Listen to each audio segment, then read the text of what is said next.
And welcome everyone. So today we are going to have paper discussion of your revision test, that is DRT02, second revision test. Let's get started. So here we are going to discuss your biology paper of this exam. The first question was find out the incorrect statement, है ना? तो incorrect statement बताना था आपको. Statement दिया हुआ है ammonia is the most toxic form and require large amount of energy for its elimination. Okay, that is correct, है ना? अमोनिया सबसे टॉक्सिक फॉर्म होता है सारे नाइट्रोजनस वेस्ट में और इसको ज़्यादा पानी लगता है for elimination. Okay, so it is correct. Kidney do not play any significant role in ammonia removal. Okay, yes. तो किडनी जो है वो यूरिया रिमूवल में मेन फंक्शन करती है, not in ammonia removal. Human kidney can produce hypertonic urine nearly 4 times concentrated than its initial filtrate. ये भी correct statement है. NH3 is retained in the kidney matrix of all animals to maintain a desired osmolarity. No, this is not a correct statement, है ना? Instead medulla में क्या होता है, थोड़ा सा यूरिया को हम लोग retain करते हैं for maintaining the medullary concentration gradient, है ना? तो जो fourth statement है वो आपका क्या है, incorrect है. Okay, so that is the right answer. चलिए question number 2. It says which condition is not responsible for dilute urine, है ना? हम लोग बात करें dilute urine की. Hyper secretion of ADH. ADH क्या है? एंटी डायूरेटिक हार्मोन है ना? और एंटी डायूरेटिक यानी कि ये डायूरेसिस को क्या कर रहा है, रोकता है. अगर ADH का हाइपर सिक्रीशन होगा इसका मतलब क्या है, urine is going to be concentrated, है ना? ये वाटर को रीएब्सॉर्ब कराएगा from the DCT and CT. ठीक है, तो hyper secretion of ADH is not responsible for dilute urine. In fact it is responsible for concentrated urine, है ना? तो ये क्या है, आपका सही ऑप्शन है ना? Hyper secretion of ADH is not responsible for dilute urine. Second option दिया हुआ है low level of aldosterone, more level of ANF and hyposecretion of ADH. तो ये सब गलत है. सही आंसर क्या है, option number 1. Okay, third question is which substance are reabsorbed in collecting duct, है ना? कलेक्टिंग डक्ट की बात कर रहे हैं हम लोग. तो कलेक्टिंग डक्ट से किसका रीएब्जॉर्प्शन होता है, urea and water.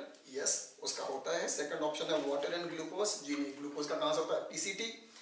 H+ and amino acid, amino acid का PCT से H+ का उल्टा सेलेक्टिव सिक्रीशन होता है ना?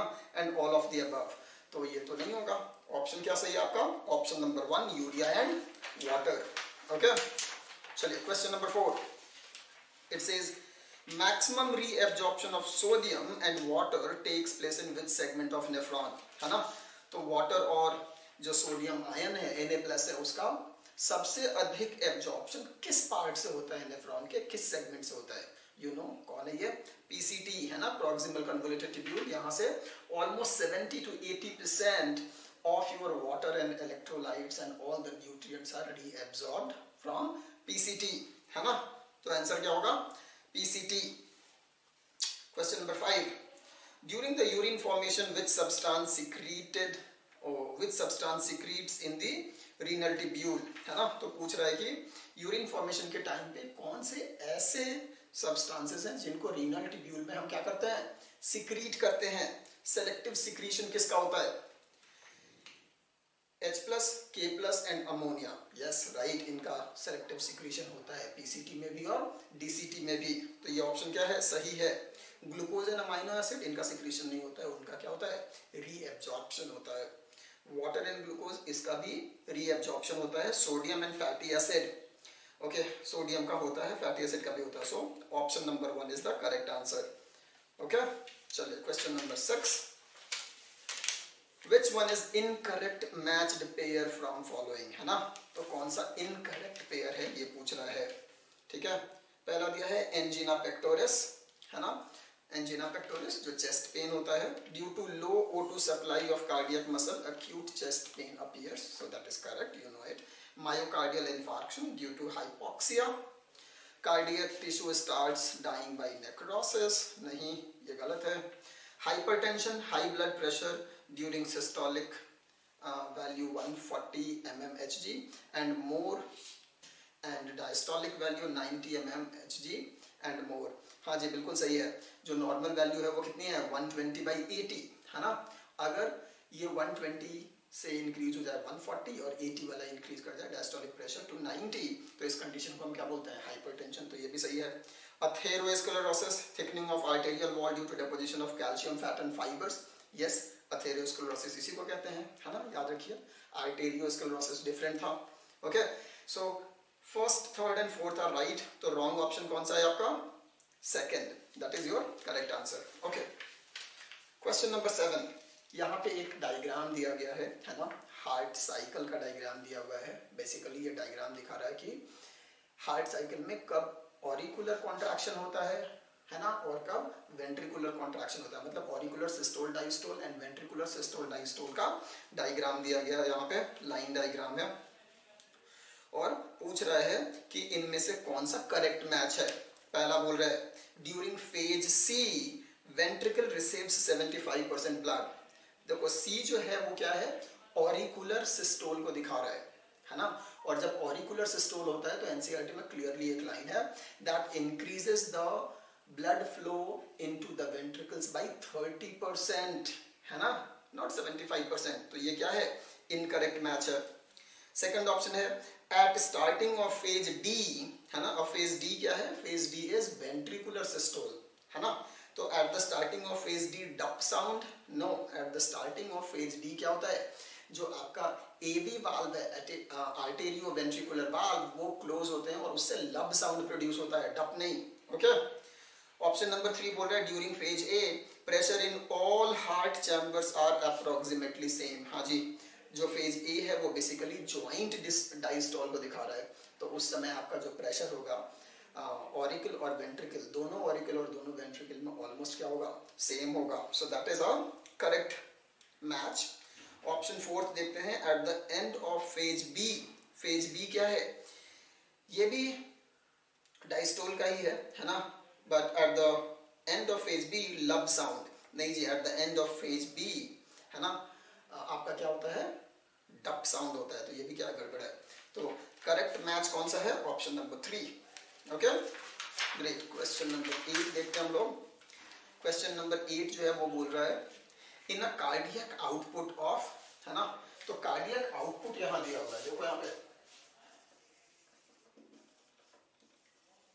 कार्डियक आउटपुट दिया हुआ है कितना, 5250 ml पर मिनट। ओके, और आपका हार्ट बीट दिया हुआ है, हार्ट बीट कितना दिया हुआ है, 75 बीट्स पर मिनट, है ना, एंड इट इज आस्किंग कि स्ट्रोक वॉल्यूम क्या होगा, स्ट्रोक वॉल्यूम क्या होगा, ये क्वेश्चन पूछ रहे हैं। हमको मालूम है कि स्ट्रोक वॉल्यूम क्या होगा, कार्डियक आउटपुट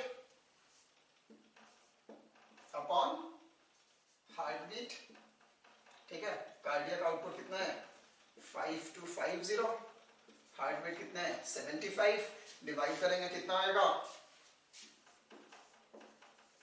70 ml, ठीक है, कितना आएगा 70 ml। सो करेक्ट ऑप्शन क्या हो गया, option number 4। Okay, great. Question number 9, question number 9 says the cardiac cycle involves, है ना, और कार्डियक साइकिल क्या ऑर्डर पूछा है बेसिकली, पहला है ज्वाइंट डायस्टोल, फिर वेंट्रिकुलर सिस्टोल, फिर आर्टेरियल सिस्टोल, ऐसा तो नहीं होता है, हमने क्या पढ़ा है, सबसे पहले आर्टेरियल सिस्टोल, उसके बाद से वेंट्रिकुलर सिस्टोल, उसके बाद से ज्वाइंट डायस्टोल, है ना, तो करेक्ट आंसर क्या है, ऑप्शन नंबर 2। क्वेश्चन नंबर 10 देखते हैं, incomplete double circulation is found in which animal, ठीक है, इनकम्प्लीट डबल सर्कुलेशन के बारे में बात कर रहे हैं, ठीक है, यानी कि इनकम्प्लीट डबल सर्कुलेशन कहाँ होता है, जहां पे लेस देन 4 चेम्बर्ड हार्ट होता है, ठीक है, तो बेसिकली आपको बताना है कि कौन से ऑर्गेनिजम्स में 4 चेम्बर्ड हार्ट नहीं है, which group of animals don't have 4 chambered heart. First, fishes, crocodile, birds, देखो फिशेस में 2 चेम्बर्ड, क्रोकोडाइल में 4 चेम्बर्ड और बर्ड्स में भी 4 चेम्बर्ड, तो ये तो नहीं होगा। एम्फीबिया एंड रेप्टाइल्स, है ना, एम्फीबिया और रेप्टाइल्स दोनों में क्या है, 3 चेम्बर्ड है, और रेप्टाइल्स में एक्सेप्ट क्रोकोडिलिया की बात कर रहे हैं हम लोग, ठीक है, तो ये ऑप्शन सही हो जाएगा। थर्ड है रेप्टाइल्स, बर्ड्स, मैमल्स, तो बर्ड्स और मैमल्स में तो 4 चेम्बर्ड होता ही है। और फोर्थ ऑप्शन है एम्फीबियन एंड रेप्टाइल्स, और ब्रैकेट में लिखा है इन क्रोकोडाइल ऑल्सो, तो क्रोकोडाइल को इंक्लूड कर लिया है, इसीलिए फोर्थ ऑप्शन नहीं होगा। करेक्ट आंसर क्या होगा, option number 2।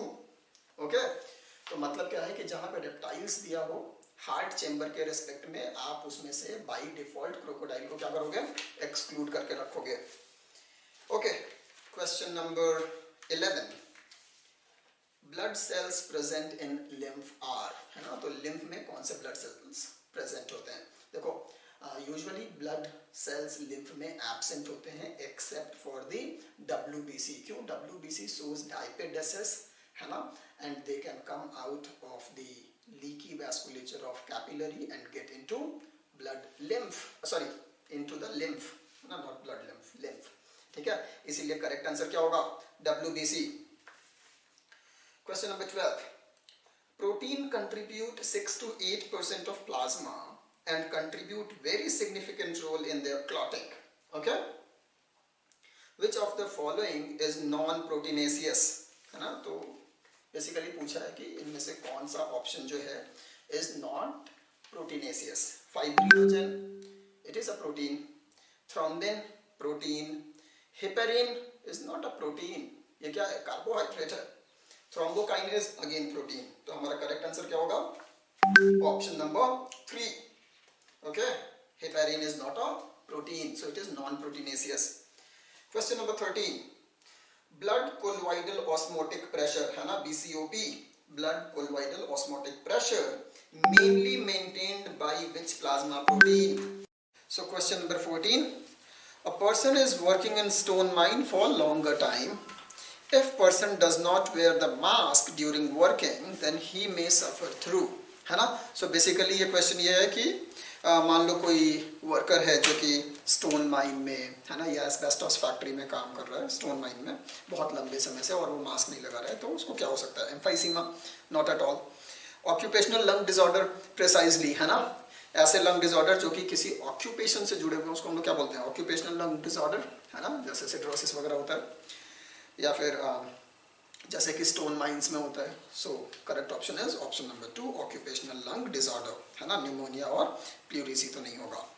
Okay great, question number 15, bulk of CO2 release from body tissue into blood is present as, है ना, किस तरह से प्रेजेंट रहता है, 70% carbaminohaemoglobin and 30% as bicarbonate ion, नहीं, 70% इन बाइकार्बोनेट, है ना, and 20 to 25% as carb amino haemoglobin होता है, ठीक है।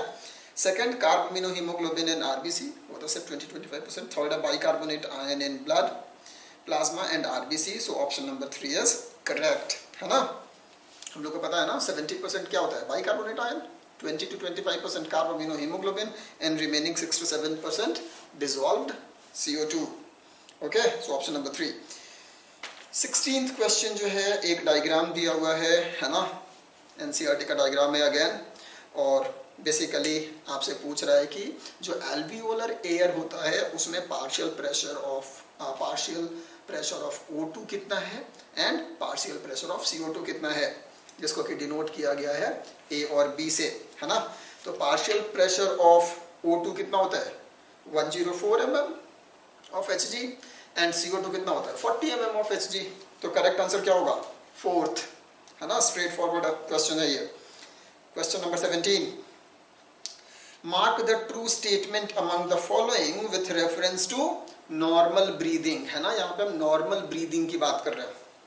Number 1, inspiration is a passive process whereas expiration is active. बिल्कुल नहीं, उल्टा होता है, इंस्पिरेशन क्या होता है, एक्टिव, और नॉर्मल एक्सपिरेशन क्या होता है, पैसिव, ठीक है। तो ऑप्शन नंबर 2 इज करेक्ट, है ना, inspiration is an active process whereas expiration is passive. Question number 18, larynx is a modified portion of, है ना, larynx voice box is a modified portion of trachea, है ना, और कैसा होता है ये, कार्टिलेजिनस, ठीक है। Okay, so option number 2 trachea, ठीक है। फेरिंग्स नहीं होगा, ब्रोंकस नहीं होगा और लंग्स भी नहीं होगा, है ना। क्या होगा? ट्रैकिया। ग्रेट। क्वेश्चन नंबर 19 है ना, मैच द फॉलोइंग है, ठीक है। इनकरेक्ट आपको बताना है basically. Auxin coleoptile of oat seedling, है ना, hormone versus discovery related information के साथ आपको देखना है कि कौन सा करेक्ट पेयर है। Auxin coleoptile of oat seedling, हाँ जी, हमें मालूम है FW वेंट ने ये एक्सपेरिमेंट किया था, अवेना कॉलियोपेटाइल टेस्ट, है ना, यानी कि oat seedling test for auxin. Okay, तो ऑक्सीन वाला पहला तो सही है। GA3 बेकने डिजीज, हाँ जी बिल्कुल सही है ना। जिब्रेला फ्यूजिकोराई बेकने डिजीज, है ना, राइस सीडलिंग्स में, उसी से आपको मिला था GA3 जिब्रालिक एसिड 3, तो ये भी सही मैच है। CK साइटोकाइनिन जियाटिन के फॉर्म में आपको कैलस में मिला था, है ना, तो वो भी सही है।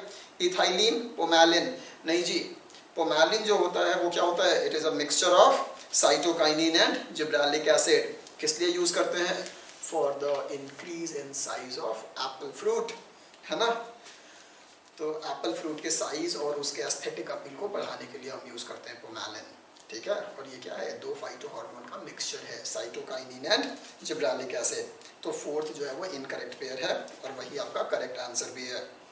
Okay, question number 20, prosthetic group of a non protein part of enzyme, है ना। Prosthetic group is a non protein part of enzyme. It is, क्या होता है ये prosthetic group? Loosely attached organic part? नहीं, लूजली अटैच्ड नहीं होता है। It is tightly attached organic part, है ना, टाइटली अटैच्ड ऑर्गेनिक पार्ट, ठीक है। तो ऑप्शन नंबर 2 इज करेक्ट, ठीक है। Okay, question number 21, the rosette habit of cabbage, है ना, कैबेज की बात कर रहे हैं। Rosette habit of cabbage can be changed by application of, है ना, कैसे चेंज कर सकते हैं?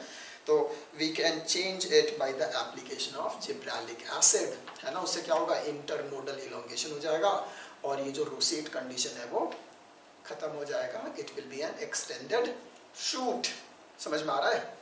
कंडेंस्ड बड से ये क्या हो जाएगा? एक्सटेंडेड शूट हो जाएगा और इसको हम क्या बोलते हैं? Bolting effect. So option number 2 is correct. Question number 22, RQ value of glucose is 1.0, है ना, and RQ value of tripalmitin is 0.7। अच्छी बात है ना। तो ग्लूकोज का रेस्पिरेटरी कोशेंट दिया हुआ है और ट्राइपाल्मिटिन का रेस्पिरेटरी कोशेंट दिया गया है और पूछ रहा है which of the following option is correct according to the above statement, है ना। ये समझने से पहले यहाँ पे देखिए कि RQ होता क्या है? CO2 released upon O2 consumed, यही होता है ना। Number of CO2 molecules released upon number of O2 molecules consumed, ये क्या देता है? RQ वैल्यू, ठीक है। ग्रेट, अब स्टेटमेंट हम लोग पढ़ते हैं। Number 1, oxygen requirement of glucose for respiration is higher than tripalmitin. नहीं जी, देखो ये RQ वैल्यू, RQ अगर 1 है इसका मतलब CO2 और O2 क्या है? इक्वल है। अगर RQ वैल्यू लेस देन 1.0 है इसका मतलब मोर O2 रिक्वायर्ड, है ना, यानी कि ऑक्सीजन क्या है? अधिक रिक्वायर्ड हो रहा है for every CO2 molecule released. समझ में आ रहा है? तो हायर तो नहीं होगा, उल्टा होगा। Oxygen requirement of both glucose and tripalmitin is same. नहीं जी, बिल्कुल नहीं होगा ऐसा। Oxygen requirement of tripalmitin for respiration is higher, less than 1 है ना, 0.7 is higher than that of glucose, है ना। तो ऑप्शन नंबर 3 क्या होगा आपका? करेक्ट ऑप्शन होगा। फोर्थ है RQ value is not dependent on the type of substrate, this is a wrong statement. तो करेक्ट आंसर क्या है? थर्ड। Okay, great. चलिए क्वेश्चन नंबर 23 देखते हैं हम लोग। Question number 23 says, during complete oxidation of fat, carbohydrate and protein, common intermediate is, ठीक है। तो फैट, कार्बोहाइड्रेट और प्रोटीन तीनों का अगर हम मेटाबॉलिज्म कर रहे हैं, है ना, ऑक्सीडेशन कर रहे हैं, कंप्लीट ऑक्सीडेशन, तो कॉमन आपका इंटरमीडिएट क्या होगा, कॉमन मेटाबोलाइट क्या होगा, है ना। नाउ रिमेंबर, जब फैट टूटता है तो क्या बनेगा, fatty acid plus glycerol mainly. जब कार्बोहाइड्रेट, यानी कि मेनली हम ग्लूकोज की बात कर रहे हैं, तो यहाँ पे क्या होगा, ग्लाइकोलिसिस, क्या बनेगा, पायरुविक एसिड, पायरुविक एसिड से फिर क्या बनेगा, एसिटाइल कोएंजाइम ए, और एसिटाइल कोएंजाइम में फिर कहाँ जाएगा, क्रेब्स साइकिल। समझ में आ रहा है। और अगर हम प्रोटीन की बात कर रहे हैं तो प्रोटीन में डीअमीनेशन होगा और फिर उससे क्या बन जाएगा, मोस्टली पायरुविक एसिड, है ना, या फिर एसिटाइल कोएंजाइम ए भी बन सकता है, अल्फा कीटोग्लूटारेट भी बन सकता है ना। ये तीनों जगह पे प्रोटीन जो है सो आके ऐड हो सकता है। तो अगर हम बात करें फैट की, इधर देखो, फैट का क्या होगा, बीटा ऑक्सीडेशन, और क्या बनेगा, एसिटाइल कोएंजाइम है। तो तीनों का कॉमन इंटरमीडिएट क्या है, एसिटाइल कोएंजाइम है ना। कॉमन इंटरमीडिएट क्या है, एसिटाइल कोएंजाइम है। So correct option is option number 4।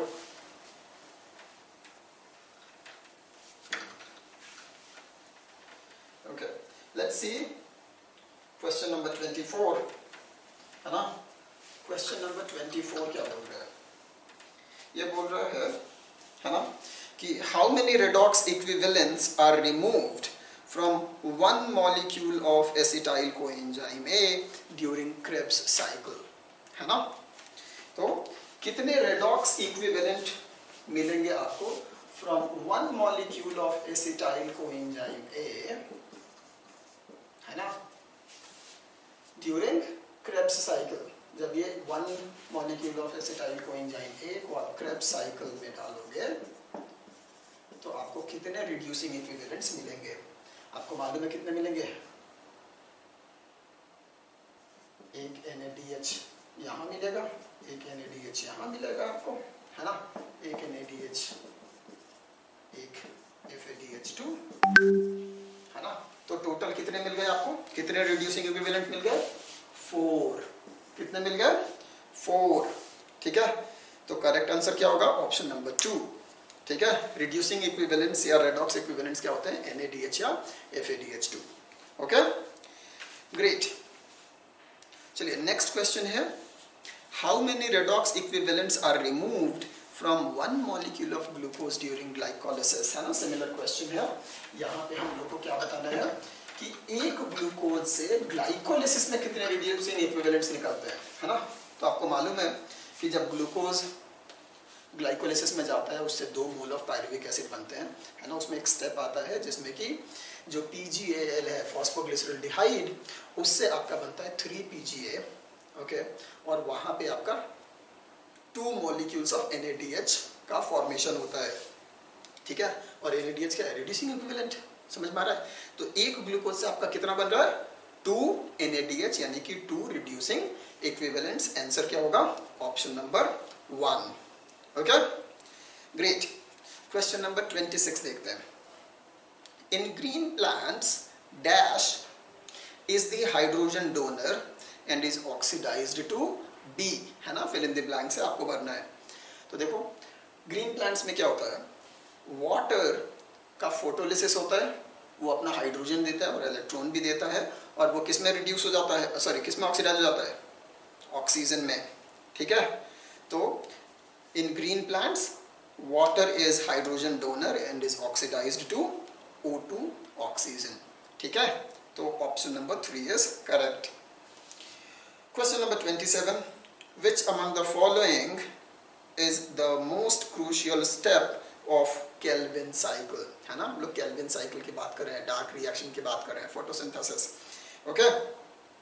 तो कौन सा सबसे क्रूशियल स्टेप होता है केल्विन साइकिल का, पहला साइक्लिक फोटोफॉस्फोराइलेशन, ये तो उसका पार्ट ही नहीं है, रिडक्शन है, रीजनरेशन भी होता है, और लास्ट ऑप्शन है carboxylation. Yes, carboxylation is the most important step of Calvin cycle, है ना। कार्बोक्सिलेशन नहीं होगा तो रिडक्शन किसका होगा, समझ में आ रहा है?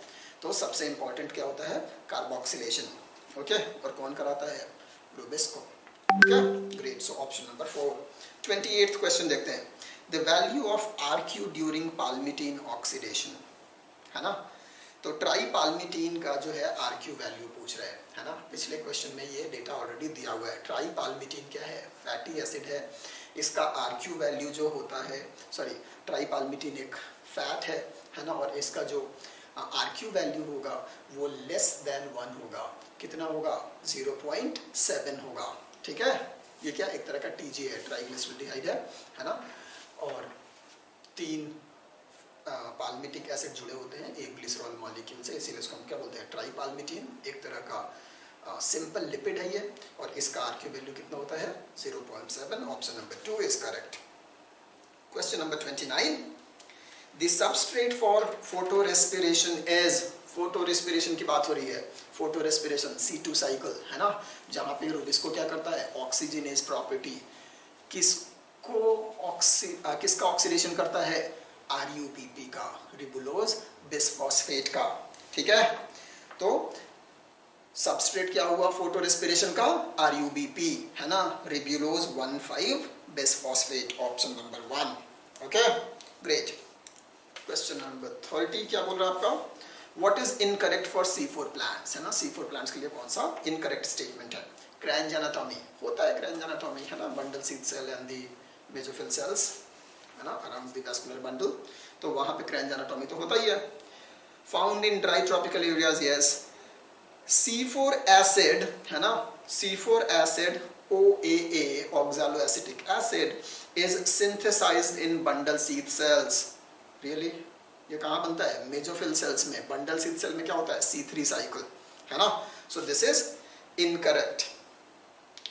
Work efficiently at even 40 degree Celsius, हाँ जी, है ना। इनका ऑप्टिमल टेम्परेचर क्या होता है? अधिक होता है, 40 डिग्री तक होता है। सो इनकरेक्ट स्टेटमेंट क्या है? Option number 3। Question number 31। Read the following carefully, functions carefully, है ना। पहला वाटर H2O स्प्लिटिंग, दूसरा है ऑक्सीजन रिलीज, थर्ड है NADH फॉर्मेशन, और फोर्थ है ATP फॉर्मेशन, है ना। पूछ रहा है how many functions are carried by photosystem 1 during Z scheme, है ना। तो हमें किसके बारे में बात करना है? हमें बात करना है Z स्कीम के बारे में, है ना। और Z स्कीम में भी किसके बारे में? PS1, ठीक है, यानी कि 700 नैनोमीटर्स, है ना। P700 के बारे में हमें बात करना है। अब देखो Z स्कीम की बात करनी है हमें साइक्लिक, है ना। साइक्लिक स्कीम की बात यहाँ पे नहीं करनी है, साइक्लिक फोटोफॉस्फोराइलेशन की बात नहीं करनी है, हमें सिर्फ Z स्कीम की बात करनी है। और जब Z स्कीम होता है तो उसमें PS1 जो है वो NADPH का फॉर्मेशन करता है, वाटर की स्प्लिटिंग नहीं करता है। कौन करता है? PS2 करता है वो, ठीक है। ऑक्सीजन रिलीज भी वहीं पे होता है। NADH का फॉर्मेशन तो होता ही नहीं है, NADPH का फॉर्मेशन होता है। और ATP का भी फॉर्मेशन यहाँ नहीं होता। ATP का फॉर्मेशन कहाँ होता है? During this electron transport chain B6F complex के पास होता है, ठीक है। तो इनमें से एक भी सही नहीं है for photosystem 1 during Z scheme. तो करेक्ट आंसर क्या होगा? Option number 2, 0, okay. Great. Question number 32 says which one is not a cofactor, है ना। तो ऑप्शंस देखते हैं कि इनमें से कौन सा कोफैक्टर नहीं है, okay. Which one is not a cofactor? Option दिया हुआ है कोएंजाइम, एपोएंजाइम, है ना। कोएंजाइम के ही तो पार्ट होते हैं प्रोस्थेटिक ग्रुप एंड कोफैक्टर्स, है ना। तो वो तो होगा ही। एपोएंजाइम नहीं, apoenzyme is not a cofactor, है ना। प्रोस्थेटिक ग्रुप एंड ये सब होते हैं, है ना। तो apoenzyme is not a cofactor, ठीक है। तो ऑप्शन नंबर 2 इज करेक्ट, ठीक है। क्वेश्चन नंबर 33 की बात करते हैं हम लोग। Highest photosynthetic productivity is shown by, है ना। तो हाईएस्ट फोटोसिंथेटिक प्रोडक्टिविटी कौन दिखाता है? C3 plants, C4 plants, CAM plants, both 1 and 3। Now see C3 C4 और CAM प्लांट्स में सबसे अधिक प्रोडक्टिविटी किसकी होती है? C4 प्लांट्स की। ओके, इसीलिए करेक्ट आंसर क्या होगा? C4 plants. Okay, option number 2। Question number 34, Which of the following is prosthetic group for peroxidase enzyme? है ना, peroxidase enzyme का prosthetic group पूछ रहा है। FAD नहीं होता, NAD नहीं होता, Heme, yes, Heme is the prosthetic group of peroxidase enzyme, है ना, लिखवा रखा होगा आपको सर ने। जिंक भी नहीं होता, तो करेक्ट आंसर क्या है? Option number 3, haem. Okay, question number 35 देखते हैं। Consider the following graph regarding the effect of change of different factors on enzymatic activity. ठीक है, तो यहाँ पे दो ग्राफ बने हुए हैं। ग्राफ 1 जो है वो कुछ ऐसा है ना, बेल शेप कर्व है। ओके, ऑब्वियसली यहाँ पे क्या है? एंजाइम एक्टिविटी, और इधर कुछ भी है। इधर क्या हो सकता है? इधर पीएच भी हो सकता है, या फिर आपका टेम्परेचर भी हो सकता है, दोनों में से कुछ भी हो सकता है ना। पीएच और टेम्परेचर दोनों में ग्राफ क्या आएगा? सेम। और दूसरा ग्राफ कैसा है? दूसरा ग्राफ आपका कुछ ऐसा है ना, जिसमें यहाँ पे कुछ Km वैल्यू दी हुई है ना। ये क्या होता है? Km होता है। ये क्या है आपका? ऑब्वियसली यहाँ पे वेलोसिटी ऑफ रिएक्शन है, तो ये Vmax है ना। तो ये किसका ग्राफ है? सबस्ट्रेट का, है ना, velocity of reaction versus substrate का ग्राफ है ये। तो करेक्ट ऑप्शन क्या होगा? Option number 2, pH. ए क्या है? पीएच है, और बी क्या है? सबस्ट्रेट कंसंट्रेशन है। Okay, option number 2 is right. Great. So question number 36 देखते हैं। 36 says coenzyme derivative of niacin is, है ना, ये आपको पढ़ा रखा है ना। नियासिन का कोएंजाइम डेरिवेटिव क्या होता है? DPN, है ना। Coenzyme Q, coenzyme A, coenzyme R, ये सब नहीं होता, क्या होता है? DPN। So correct option is option number 1। चलिए क्वेश्चन नंबर 37, है ना। यहाँ पे एक डायग्राम दिया हुआ है और आपसे पूछ रहा है कि ABCD क्या है ना। ऑब्वियसली जो A है वो क्या है? स्केला टिम्पैनी, है ना। सबसे ऊपर क्या होता है? स्केला टिम्पैनी। सबसे नीचे क्या होता है? सॉरी, क्या है? अच्छा, सी इधर है, सॉरी। सबसे ऊपर क्या होता है ना?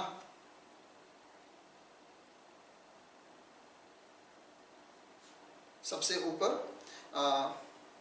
आपका स्केला वेस्टिबुलाई होता है, सबसे नीचे होता है स्केला टिम्पैनी, है ना।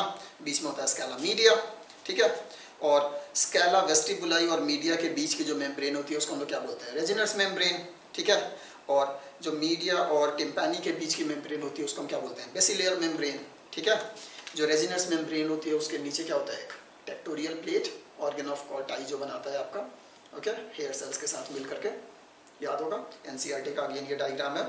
तो अगर हम लोग बात करें लेबलिंग की, तो ए जो है सबसे ऊपर वाला, दैट इज स्केला वेस्टिबुलाई, ठीक है। एंड बी जो है दैट इज रेजिनस मेम्ब्रेन, जो डी है वो टेक्टोरियल मेम्ब्रेन है, और जो सी है वो क्या है? स्केला टिम्पैनी है। सो option number first is correct, ठीक है। Great. Question number 38, the part of internal ear responsible for hearing is cochlea.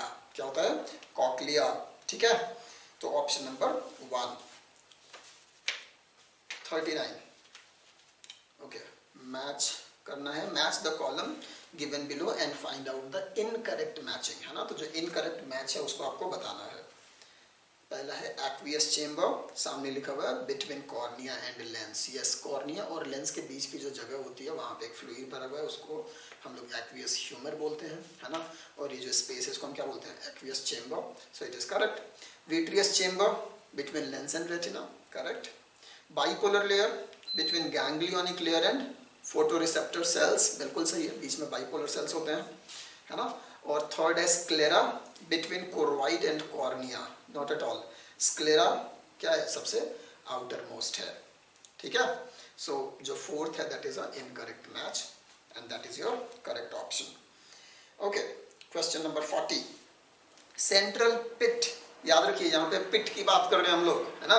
Central pit of retina where visual activity is greatest is called, है ना। तो जो पिट है उसको हम लोग क्या बोलते हैं, फोबिया सेंट्रालिस, है ना। और जो पार्ट ऑफ रेटिना है वहां पे उसको हम लोग क्या बोलते हैं, मैकुला लूटिया। समझ में आ रहा है। तो सिंस यहाँ पे पिट पूछा है इसीलिए करेक्ट आंसर क्या होगा, fovea centralis, option number 2। Question number 41 पे चलते हैं। Question number 41 says dash is the light absorbing portion of visual photopigment, है ना। visual photopigment like rhodopsin, है ना। तो इनमें जो लाइट एब्जॉर्बिंग पोर्शन है या जो लाइट सेंसिटिव पार्ट है वो कौन सा है, दैट इज रेटिनल, है ना। क्या है, रेटिनल, है ना। 11 से रेटिनल कन्वर्ट होता है किसमें, ऑल ट्रांस रेटिनल में, ठीक है। तो रेटिनल जो है वो क्या होता है, फोटो सेंसिटिव होता है, और ये क्या है, डेरिवेटिव है रेटिनॉल का, यानी कि विटामिन ए का। तो ऑप्शन करेक्ट क्या है आपका, ऑप्शन नंबर 2, ठीक है।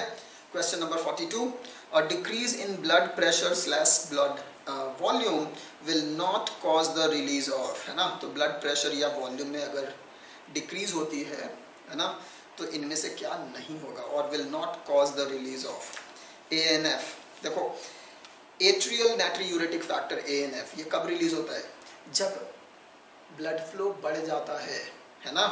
जब एट्रियल ब्लड फ्लो क्या होता है, बढ़ जाता है, तब ANF का रिलीज होता है ना। तो जो डिक्रीज है it will not cause the release of ANF, ठीक है।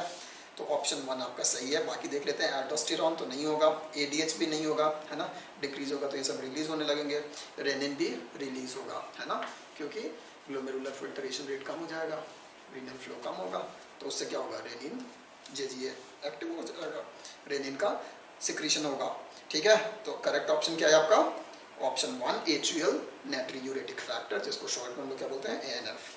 43, the growing ovarian follicles mainly secrete which hormone, है ना। देखो जो ओवेरियन फॉलिकल्स होते हैं जब वो अभी ग्रो कर रहे होते हैं उस समय वो ज़्यादा ईस्ट्रोजन का सिक्रीशन करते हैं and small amount of progesterone, है ना। आफ्टर ओव्यूलेशन ये किस में कन्वर्ट हो जाता है, कॉर्पस ल्यूटियम में, और तब ये ज़्यादा क्वांटिटी में प्रोजेस्टेरॉन का करता है एंड माइन्यूट क्वांटिटी में ईस्ट्रोजन का करता है, ठीक है। तो जो ग्रोइंग ओवेरियन फॉलिकल है मेनली किसका सिक्रीशन करेंगे, ईस्ट्रोजन का, option number 1 is correct, okay. चलो क्वेश्चन नंबर 44, ये बोल रहा है which of the following stimulate osteoclast cells, है ना। तो ऑस्टियोक्लास्ट सेल को कौन एक्टिवेट करता है, सबसे पहली चीज को जो ऑस्टियोक्लास्ट सेल है ना, it is a kind of macrophage cell, और ये किसके लिए इंपॉर्टेंट होता है, ये होता है for dissolution of bone matrix, है ना, या reabsorption of the bone matrix. तो ये बेसिकली बोन को क्या करता है, ब्रेक कर रहा है, तोड़ रहा है, समझ में आ रहा है। तो कैटालिटिक मतलब ये कैटाबॉलिक प्रोसेस है, ठीक है। और बोन रिजॉर्प्शन को कौन हार्मोन इनिशिएट करता है, PTH, पाराथॉर्मोन हार्मोन, जिसको कि आप कॉलिप्स हार्मोन भी बोलते हो, राइट। और वैसे करके ये करता क्या है, it increases the blood calcium level, ठीक है। तो आपका ऑप्शन सही क्या है, थर्ड PTH, ठीक है। TCT इसके एंटागोनिस्टिक है, STH तो ग्रोथ से रिलेटेड है, ACTH एडिनल कॉर्टेक्स से रिलेटेड है, तो ऑप्शन क्या है, PTH, okay. Question number 45, due to cancer of thyroid gland और due to development of nodules of thyroid glands which of the following condition occur, है ना। देखो जब कैंसर होगा तो क्या होगा, अनकंट्रोल्ड सेल डिवीजन होगा, and as a result what will happen, the number of cells will increase, है ना। और इससे क्या होगा, ज़्यादा हार्मोन सिक्रीट होगा, यानी कि हाइपरथायरॉइडिज्म होता है, ठीक है। NCERT की लाइन है। सो करेक्ट ऑप्शन क्या होगा, option number 3, great. Question number 46, read the following statement and fill up the blanks A, B, C and D with suitable words, है ना। चलो पढ़ते हैं। पहला स्टेटमेंट दिया हुआ है, some hypothalamic hormones reaches the pituitary through dash and regulate the function of anterior pituitary, है ना। तो हाइपोथैलेमिक हार्मोन्स जो है वो एंटीरियर पिट्यूटरी में कैसे आते हैं, हाइपोफाइजियल पोर्टल सिस्टम से, है ना। हाइपोफाइजियल पोर्टल सिस्टम से, तो ए में क्या होगा, hypophyseal portal system. Second, dash is dash from the hypothalamus inhibits the release of growth hormone from pituitary. कौन करता है? सोमैटोस्टैटिन, है ना, जिसको कि हम लोग GnRH भी कई बार बोल देते हैं. तो सोमैटोस्टैटिन होगा यहाँ पे. Option number 3, statement number 3 says the posterior pituitary works under the direct dash regulation of the dash, है ना. तो posterior pituitary works under the direct neural regulation of the hypothalamus. समझ में आ रहा है? तो C क्या होगा? न्यूरल, और D क्या होगा? हाइपोथैलेमस. तो करेक्ट ऑप्शन आपका क्या हो गया?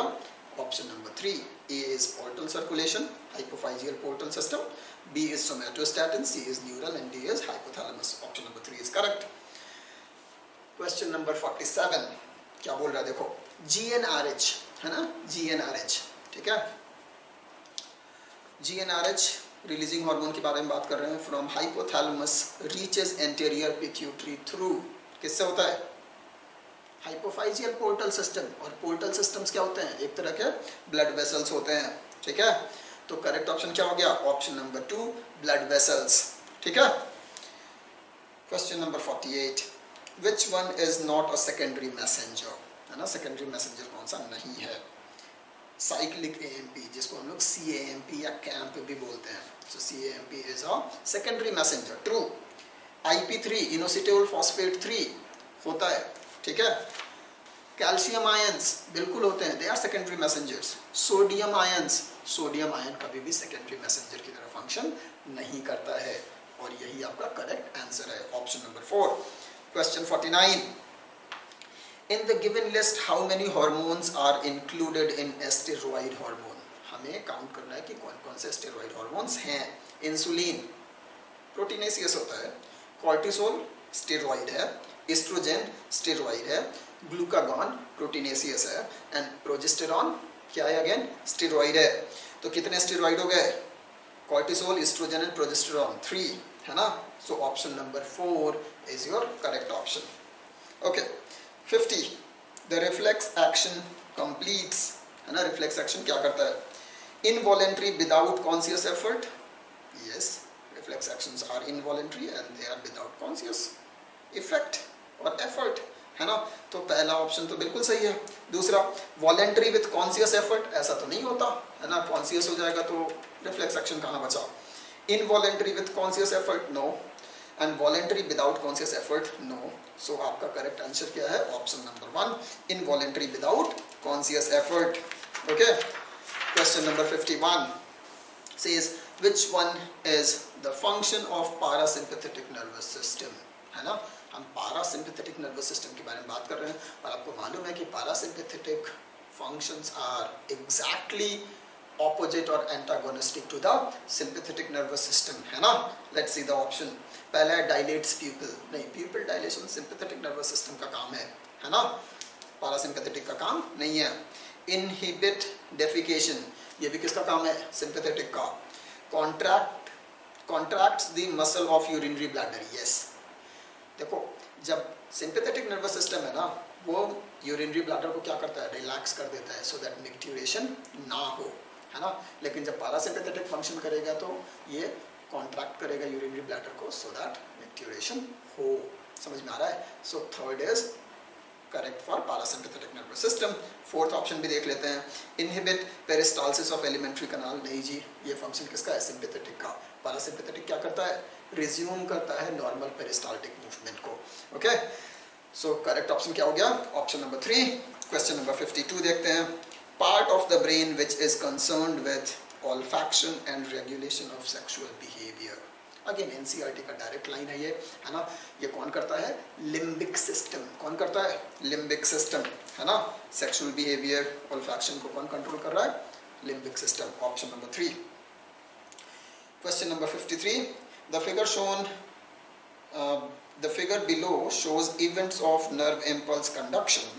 Select the option giving correct identification together with its representation, है ना. बताना है हमें. तो यहाँ पे 2 इमेजेस दिए हुए हैं. इमेजेस आप देखो, है ना. उसमें ऑप्शंस हैं. पहला बोल रहा है figure A, site A is showing repolarisation. Repolarisation कहाँ है? वो तो डीपोलराइजेशन है. ठीक है।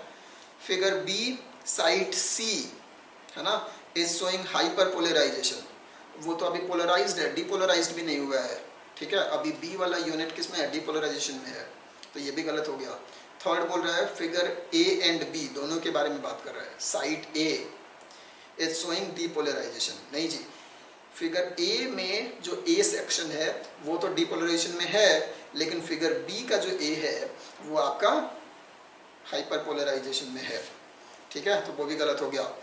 Fourth figure B site A is in refractory period, हाँ जी, ये इसी को हम क्या बोलते हैं, refractory period, because during this they can not receive another stimulus, ठीक है। तो ऑप्शन फोर्थ क्या है आपका, करेक्ट है, very good. Question number 54, which statement is correct regarding neuron, है ना, न्यूरॉन के रिगार्डिंग कौन सा सही है। Neuron is composed of 4 parts, है ना, containing cell body, dendrite, axon and telodendria, गलत है, 3 होते हैं, है ना। Telodendria itself is part of what, axon and nicks, है ना, एक्सॉन की पार्ट है वो।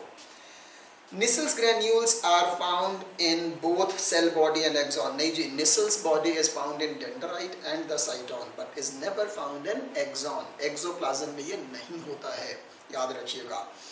ऑप्शन नंबर 3 जो है, it says impulses are divided into apolar, bipolar and multipolar, not at all, ये किसके टाइप है, न्यूरॉन्स के, ओके, तो ये भी गलत है। फोर्थ बोल रहा है dendrite transmit impulse the cell body while axon transmit impulses away from the cell body, yes this is correct, है ना। तो जो डेंड्राइट्स होते हैं वो इम्पल्स को कैच करके कहाँ लाते हैं, सेल बॉडी की तरफ, और फिर सेल बॉडी से टीलोडेंड्रिया की तरफ मूव करता है थ्रू एक्सॉन, यानी कि away from the cell body, okay. So option number 4 is correct. Question number 55, which pair does not contain corresponding bones, है ना, corresponding bones के बारे में हम बात कर रहे हैं। पहला है hip girdle and shoulder girdle, हाँ जी, ये दोनों girdles हैं, दोनों corresponding है, right, so this is correct। Second बोल रहा है carpals and tarsals, हाँ जी, 4 limbs में carpals होते हैं और hind limb में tarsals होते हैं। humerus and femur, हाँ जी बिल्कुल, 4 limb hind limb में होते हैं, ठीक है, humerus 4 limb में और femur hind limb में। Fourth is atlas and coccyx, अब atlas and coccyx both are part of what, your vertebral column, ठीक है, फर्स्ट एंड लास्ट वर्टिब्रीज है ये, एंड ये करस्पॉन्डिंग बोन्स नहीं है, ये एक ही जो वर्टिब्रल कॉलम है उसी के पार्ट है, इसलिए आंसर क्या हो जाएगा, ऑप्शन नंबर 4। क्वेश्चन नंबर 56 क्या बोल रहा है, आर्थराइटिस अकर्स इन, है ना, आर्थराइटिस किस में होता है, फाइब्रस जॉइंट, फाइब्रस जॉइंट में कभी भी आर्थराइटिस नहीं होता। कार्टिलेजिनस जॉइंट, इसमें भी नहीं होता, किसमें होता है, साइनोवियल जॉइंट में, है ना, क्यों होता है, साइनोवियल मेम्ब्रेन के इन्फ्लेमेशन से, ठीक है। सूचर जॉइंट, उसमें भी नहीं होगा, तो ऑप्शन क्या है, option number 3 synovial joint.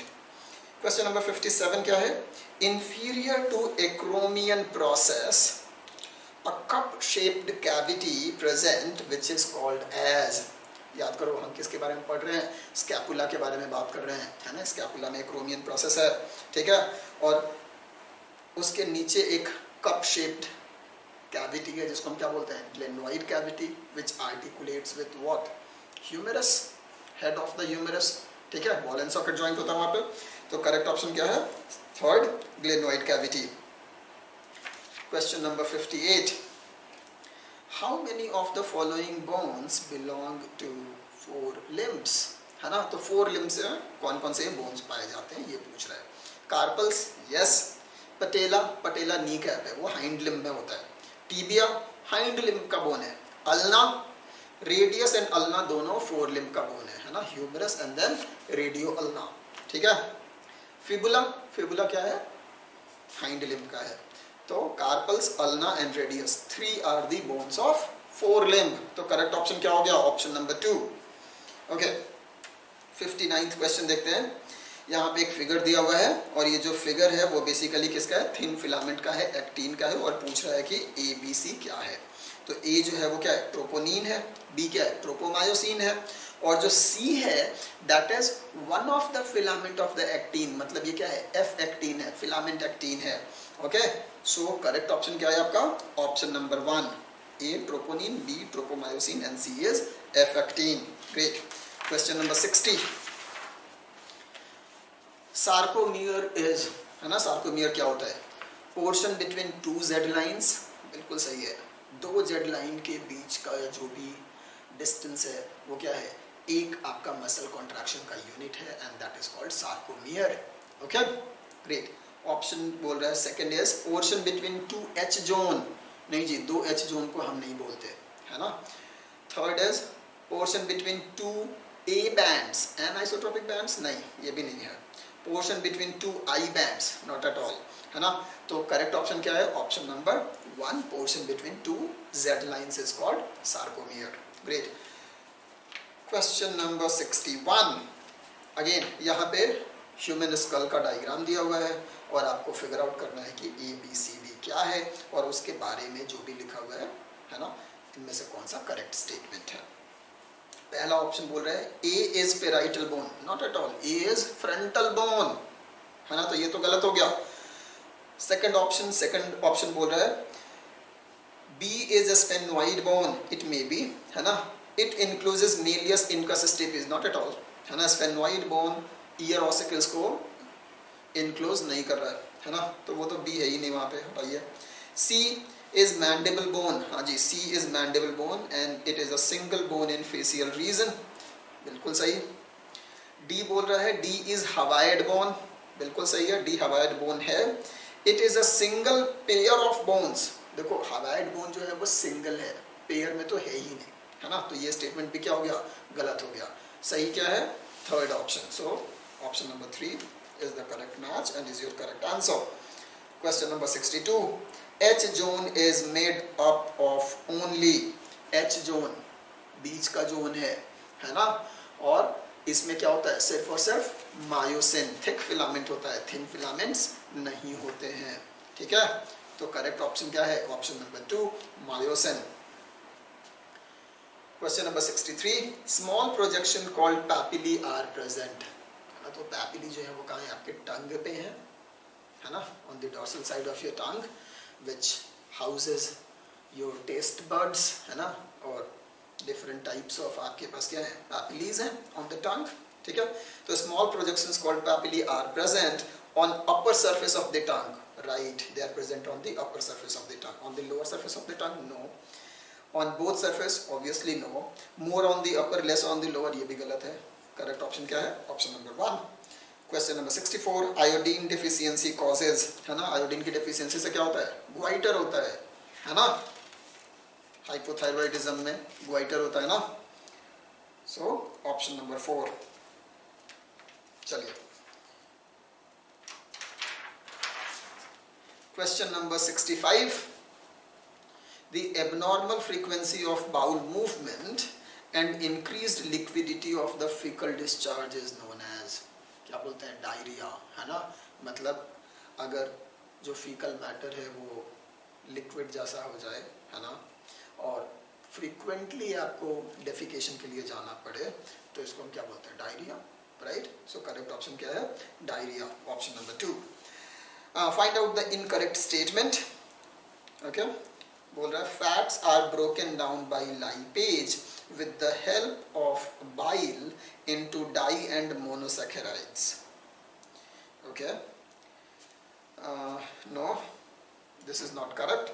Option number 2 जो है वो बोल रहा है mucus along with bicarbonates from the pancreas protect the intestinal mucosa from acid as well as provides alkaline medium for enzymes to work. बिल्कुल सही बात है ना. बिल्कुल सही बात है. आपको मालूम है जो पैनक्रियाज से बाइकार्बोनेट्स आ रहे हैं, थोड़ा बहुत बाइल जूस में आ रहा है ना, कुछ आपका इंटेस्टाइनल जूस में भी है, सक्कस एंटेरिकस में, ये सब क्या करते हैं? एसिडिक काइम को अल्कलाइन करते हैं. प्लस जो म्यूकस है वो इंटेस्टाइनल एपिथेलियम को प्रोटेक्ट भी करता है एंड साथ में it provides basic condition for the pancreatic enzymes to work as well as the intestinal enzymes to work. ठीक है, तो सेकंड जो है वो बिल्कुल सही स्टेटमेंट है. Third is polysaccharides like starch is hydrolyzed. Just a minute, है ना. Polysaccharides like starch is hydrolyzed by pancreatic amylase into disaccharides. बिल्कुल सही बात है ना. पॉलीसेकेराइड्स को डाइसेकेराइड में तोड़ता है पैनक्रिएटिक एमाइलेज, और फिर इन डाइसेकेराइड्स को मोनोसेकेराइड में कौन तोड़ता है? इंटेस्टाइनल एमाइलेजेस है ना, डाइसेकेराइडेजेस. तो वो भी सही है. Option number 4 is nucleases in pancreatic juice acts on nucleic acid to form nucleotides. ये भी सही है ना. तो इनकरेक्ट स्टेटमेंट क्या है आपका? नंबर 1. ठीक है, great. Question number 67. Emulsification of fat is done by, है ना, कौन करता है? Bile juice. कौन करता है? Bile juice. Option number 3. Great. Okay, उसमें भी कौन? स्पेशली दी बाइल salts, है ना. So bile salts help in emulsification of fat. Question number 68.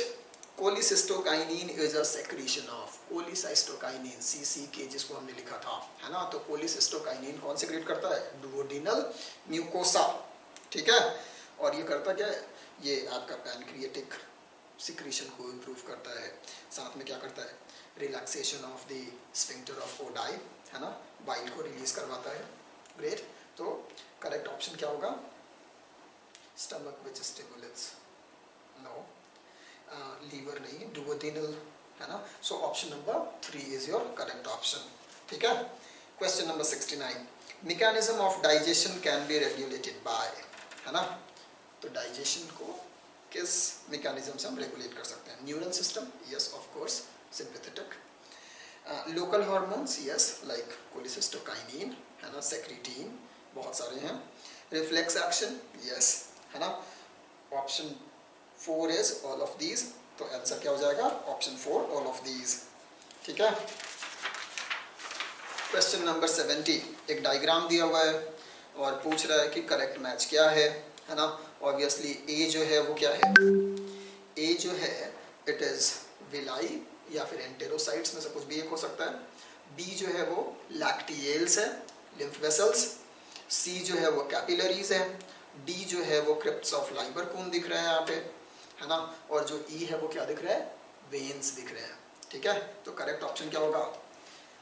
Option number 1 C capillaries, E vein, B lacteals, A villi and D crypts. Okay, option 1. Okay, moving to question number 71. Peyer's patches are found in the ileum of, है ना. किसके ileum में Peyer's patches मिलेंगे? Fishes, no. Reptiles, no. Birds, no. सिर्फ किस में मिलेंगे? Mammals में, यानी कि ह्यूमंस में, है ना. Option number 4. Okay. Question number 72. Gastric glands, crypts of Lieberkuhn, goblet glands, है ना, आर फॉर्म्ड बाय. किससे बने होते हैं? Gastric gland, crypts of Lieberkuhn and goblet किसके बने होते हैं? epithelial lining of the mucosa, है ना. gastric gland from the epithelial lining of the gastric mucosa. Lieberkuhn and goblet cell भी वहीं पे बने हुए हैं इन गैस्ट्रिक ग्लैंड्स, है ना. क्रिप्ट्स ऑफ लाइबरकून भी कहाँ बने हैं? In the intestine. इंटेस्टाइन में गॉबलेट सेल्स भी हैं कुछ. सो option number 3 is correct. Okay. Question number 73. which of the following is are essential requirements for biological nitrogen fixation by cyanobacteria? ध्यान रखना, यहाँ पे किसी भी बैक्टीरिया के बारे में बात नहीं कर रहे हैं हम. किसके बारे में बात कर रहे हैं? साइनोबैक्टीरिया के बारे में बात कर रहे हैं. ओके, सिर्फ साइनोबैक्टीरिया के बारे में. Number 1 nitrogenase enzyme, yes that is required. बिना नाइट्रोजिनेज के तो नाइट्रोजन फिक्सेशन नहीं होता. Second, strong reducing agent, yes we need it. Third, energy in the form of ATP, yes that is also required. root nodule cyanobacteria को नहीं लगता, rhizobium को लगता है. ठीक है. तो साइनोबैक्टीरिया के लिए ये रिक्वायर्ड नहीं है. ई लेग हेमोग्लोबिन वो भी कब लगेगा? जब रूट नोड्यूल का फॉर्मेशन होगा. ठीक है. साइनोबैक्टीरिया के लिए इसकी जरूरत नहीं होती. साइनोबैक्टीरिया में क्या है? हेटेरोसिस्ट है. ओके. तो लेग हेमोग्लोबिन भी नहीं चाहिए. So what is required? A, B and C. तो करेक्ट ऑप्शन क्या हो गया? Option number 2. Okay. Question number 74. Biological nitrogen fixation is carried out by, है ना. तो बायोलॉजिकल नाइट्रोजन फिक्सेशन कौन कर रहा है? All prokaryotes? नो, सारे प्रोकैरियोट तो ऐसा नहीं करते. ऑल यूकैरियोट्स तो करते ही नहीं है. सम प्रोकैरियोट्स एंड ऑल यूकैरियोट्स, ये भी नहीं होगा. ऑप्शन 4 बोल रहा है सम प्रोकैरियोट्स ओनली, यस. सम प्रोकैरियोट्स लाइक राइजोबियम और फ्रैंकिया, ये क्या करते हैं, बायोलॉजिकल नाइट्रोजन फिक्सेशन करते हैं. सो option number 4 is right. Okay. Question number 75 लिखा हुआ है अमोनिया, एरो है, नाइट्राइट आयन और फिर है नाइट्रेट आयन, है ना.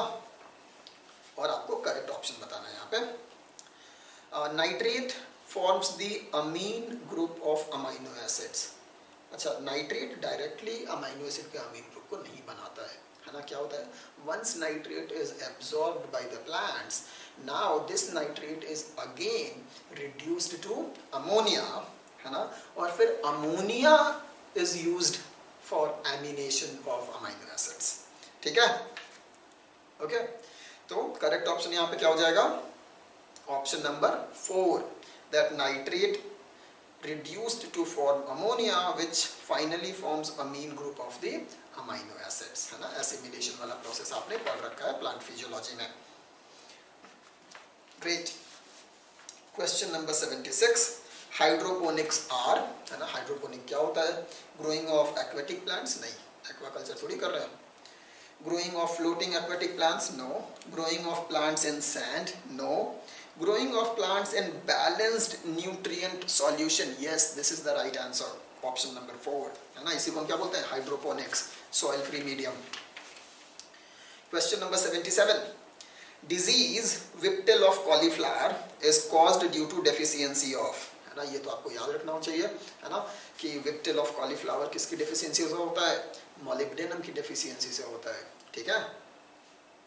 ओके, मिनरल न्यूट्रिशन वाला चैप्टर. सो option number 4.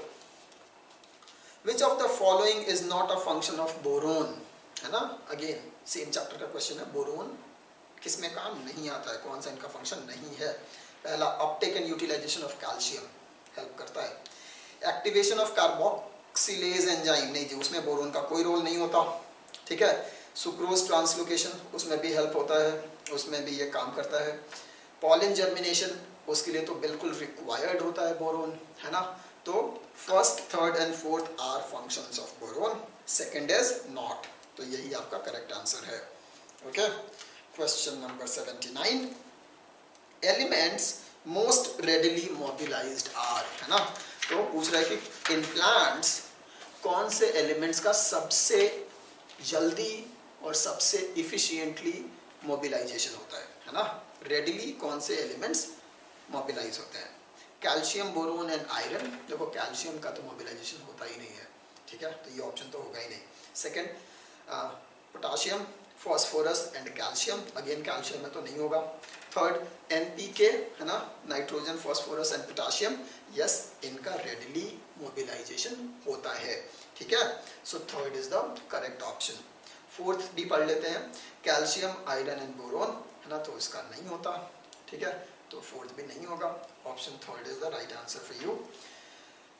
Question number 80, interveinal chlorosis, है ना. हम किसके बारे में बात कर रहे हैं, इंटरवीनल क्लोरोसिस की बात कर रहे हैं, दो वेन्स के बीच के क्लोरोसिस की बात कर रहे हैं. On young leaves appear due to deficiency of, है ना. तो किसकी डेफिशिएंसी से interveinal chlorosis of young leaves होता है, किसकी वजह से, आयरन की वजह से, है ना. याद रखिएगा, Fe is the right answer. Question number 81, in a flowering plant the substance that would need to be transported, है ना. तो फ्लावरिंग प्लांट में किसको ट्रांसपोर्ट करना पड़ेगा, वाटर को. यस, वाटर को आपको ट्रांसपोर्ट करना पड़ता है. Mineral nutrients, acid of SAP के साथ उसका भी होता है. ऑर्गेनिक न्यूट्रिएंट्स, फ्लोएम के थ्रू उसका भी करना पड़ता है. Option number all of the above, है ना. तो यही आपका राइट आंसर है, option number 4. Question number 82 says ascent of sap takes place by phloem, xylem, both, xylem parenchyma. obviously answer क्या है, xylem. ascent of sap किससे होता है, xylem से होता है. 83, the pressure developed due to metabolic activity of cell is, बहुत अच्छा सवाल है, सुन लो अब. पहला टर्गर प्रेशर, नहीं, उसकी वजह से नहीं होता वो.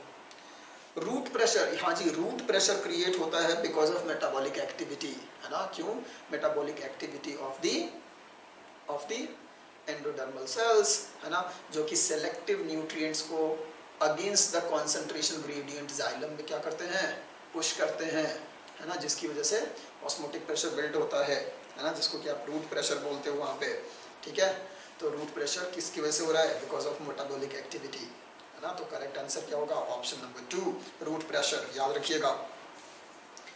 84, question number 84, the tensile strength of water slash high capillarity, है ना, कैपिलरिटी की बात कर रहे हैं, कैपिलरी फोर्स की बात करेंगे यहाँ पे, है ना, is the gift of which properties of water, है ना।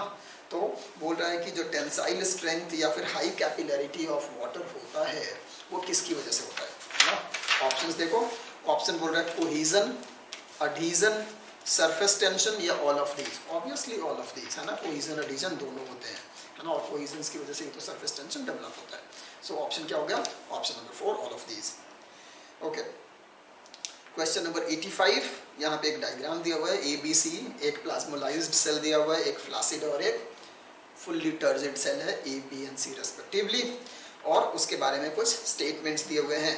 A दिया हुआ है कि टर्गर प्रेशर इज 0, B में लिखा है turgor pressure is equal to osmotic pressure, और C में लिखा है turgor pressure is negative, B में लिखा है, देखो जब प्लाज्मोलाइज्ड सेल है तो उसमें टर्गर प्रेशर क्या होगा? नेगेटिव, है ना। प्लाज्मोलाइज्ड सेल में टर्गर प्रेशर क्या होता है? नेगेटिव, है ना। अच्छा, अगर सेल फ्लैसिड है तो उसमें टर्गर प्रेशर क्या होगा? 0, है ना। और अगर फुल्ली टर्जिड सेल है तो टर्गर प्रेशर किसके बराबर होगा? ऑस्मोटिक प्रेशर के बराबर, है ना। तो ये तो आप जानते हो। तो करेक्ट ऑप्शन क्या हो जाएगा? ऑप्शन नंबर 2, है ना। ध्यान से देखेंगे तो समझ में आ जाएगा। Question number 86, correct expression for water potential of a plasmolized cell will be, है ना। तो करेक्ट एक्सप्रेशन पूछ रहा है किसके लिए? प्लाज्मोलाइज्ड सेल के लिए, वो सेल जिसमें प्लाज्मोलिसिस हो गया है। याद रखिए, अगर प्लाज्मोलिसिस हो गया है तो उसका प्रेशर पोटेंशियल क्या हो जाएगा? नेगेटिव, है ना। तो water potential is equal to solute potential plus pressure potential, लेकिन यहाँ पे प्रेशर पोटेंशियल क्या हो गया? नेगेटिव, इसीलिए करेक्ट ऑप्शन क्या होगा? ऑप्शन नंबर 4, ठीक है। Great. Question number 87, a cell increases in volume if the external medium is, क्या होगा? अगर एक्सटर्नल मीडियम हाइपोटेनिक होगा और सेल उसके रेस्पेक्ट में फिर क्या हो जाएगा? हाइपरटोनिक। तो वाटर का फ्लो होगा हाइपो टू हाइपर, तो सेल में पानी भरेगा, ऑस्मोसिस होगा and it will what? Swell up. तो वॉल्यूम क्या हो जाएगी? इंक्रीज हो जाएगी, ठीक है। तो ऑप्शन नंबर 1। क्वेश्चन नंबर 88, है ना।